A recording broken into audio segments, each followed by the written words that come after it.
Hello and welcome back to my channel @Katha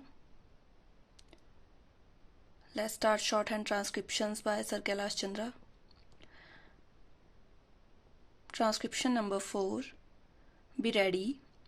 Sir, the Essential Commodities Act was passed 5 years ago, and when the minister yesterday came with an amending bill, we expected that he would give us a brief report on the working of this measure for the last few years.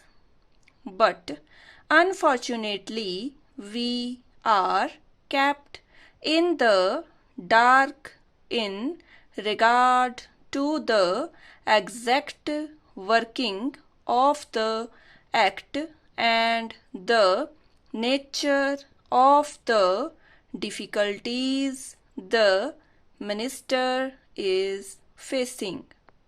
Sir, as far as I know, many of the provisions of this enactment have been observed more in violation by his agents at the state level. The food minister may be very earnest, may be very able, and may be very anxious to see that the various provisions of the Act are implemented in the most effective manner at the state level.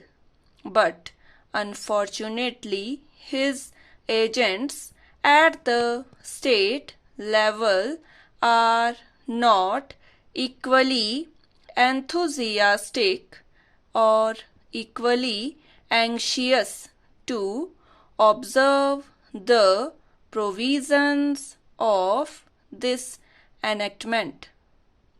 The most important objectives of this enactment are to control the supply and distribution of commodities and to maintain a stable price level. In regard to both these aspects, I am afraid that the government has failed to realize the objectives in view. Some time passed when there was scarcity of food grains.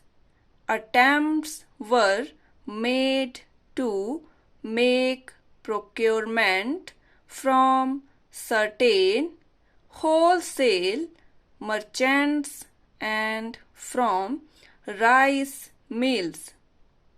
In my own state, I know of many instances of such procurement where, after making known that certain things had to be done and certain steps had to be taken by the merchant community, nothing was done later on by the government when they found that these very orders of the government were violated.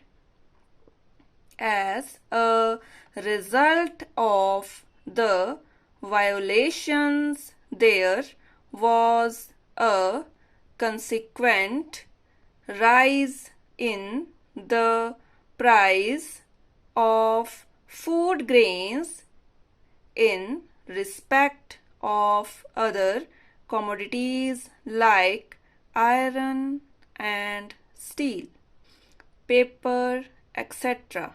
We see a lot of speculative activities, but the provisions of the Act have not been brought to bear on them.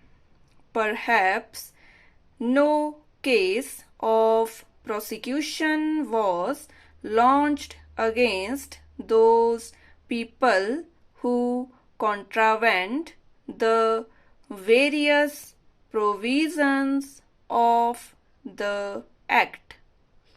We are interested to know in how many cases the government have taken steps to prosecute individuals who have violated the various sections of the Act. The minister said that the powers under the Act were not adequate. We sympathize with the food minister, but I want to know what action has been taken in this regard by the various state governments. Full stop. Thank you.